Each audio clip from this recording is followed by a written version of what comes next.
पाप मोचनी एकादशी की व्रत कथा एवं महत्व।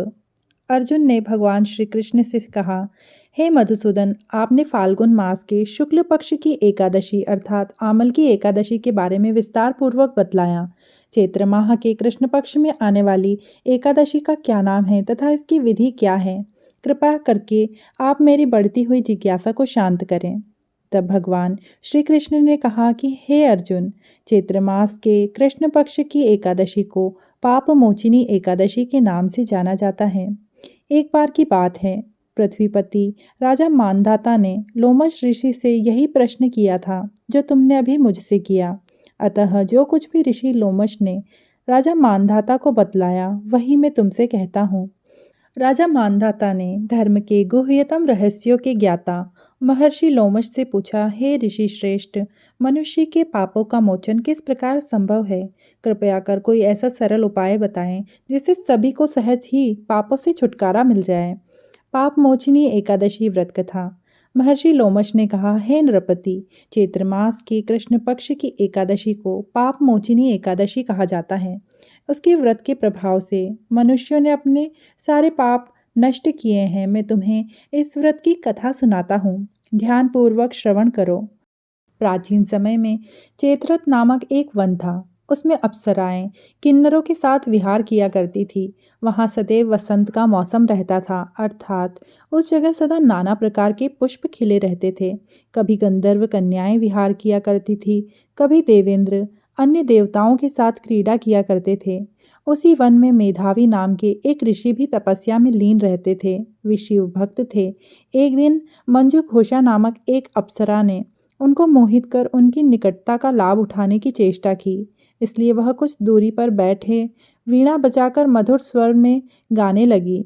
उसी समय शिवभक्त महर्षि मेधावी को कामदेव भी जीतने का प्रयास करने लगे। कामदेव ने उस सुंदर अप्सरा के भ्रू का धनुष बनाया, कटाक्ष को उनकी प्रत्यंचा बनाई और उसके सुंदर नेत्रों को मंजू घोषा अप्सरा का सेनापति बनाया।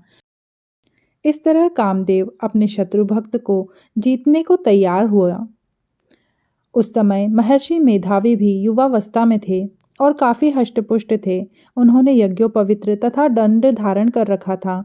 वे दूसरे कामदेव के समान प्रतीत हो रहे थे। उस मुनि को देखकर कामदेव के वश में हुई मंजू घोषा ने धीरे धीरे मधुर वाणी से वीणा पर गायन शुरू किया, तो महर्षि मेधावी भी मंजू घोषा के मधुर गाने पर तथा उसकी सौंदर्य पर मोहित हो गए। वह अप्सरा मेधावी मुनि को कामदेव से पीड़ित जानकर उनसे आलिंगन करने लगी। महर्षि मेधावी उसके सौंदर्य पर मोहित होकर शिव रहस्य को भूल गए और काम के वशीभूत होकर उसके साथ घूमने लगे। काम के वशीभूत होने के कारण मुनि को उस समय न दिन न रात किसी भी चीज का कोई ज्ञान न रहा और काफी समय तक वे रमण करते रहे। तदुपरांत मंजू घोषा उस मुनि से बोली, हे ऋषिवर, अब मुझे बहुत समय हो गया, अतः स्वर्ग जाने की आज्ञा दीजिए। अप्सरा की बात सुनकर ऋषि ने कहा, हे मोहिनी, संध्या को तो आई हो, प्रातः काल होने पर चले जाना। ऋषि के ऐसे वचन सुनकर अप्सरा उनके साथ रमण करने लगी।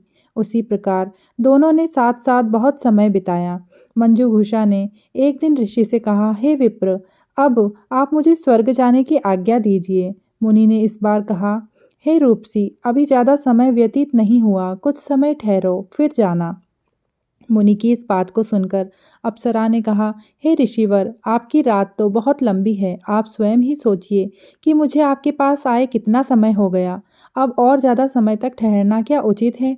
अप्सरा की बात सुन मुनि को समय का बोध हुआ और वह गंभीरता पूर्वक विचार करने लगे।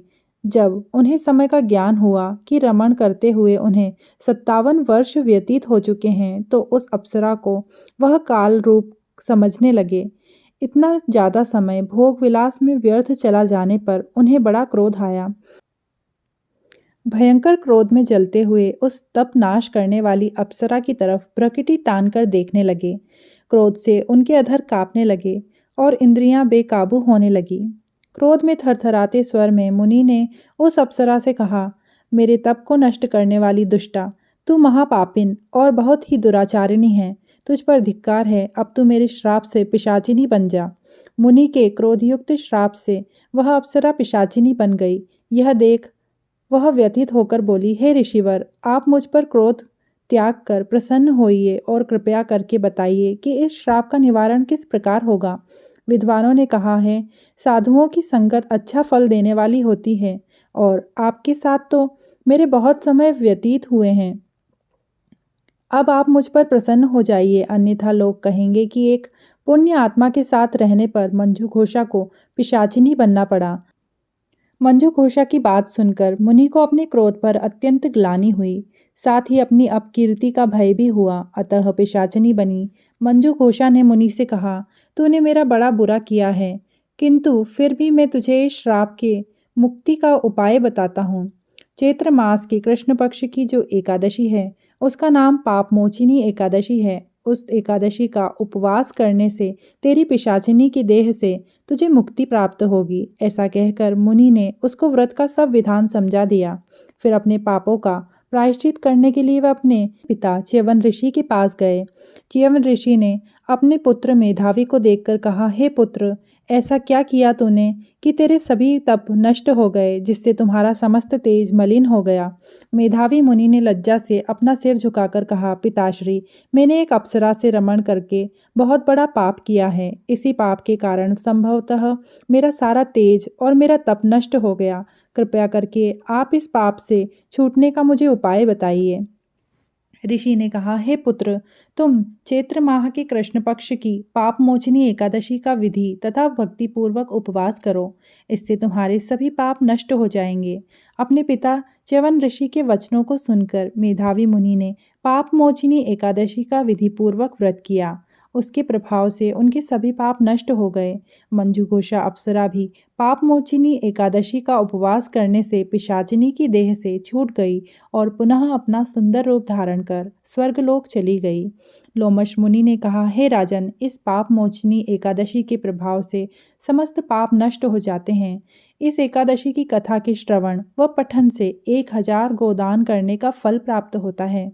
इस उपवास को करने से ब्रह्म हत्या करने वाले, स्वर्ण चुराने वाले, मद्यपान करने वाले, अगम्यागमन करने वाले आदि भयंकर पाप भी नष्ट हो जाते हैं और अंत में इंसान स्वर्गलोक को प्राप्त होता है। एकादशी माता की जय। विष्णु भगवान की जय। लक्ष्मी माता की जय।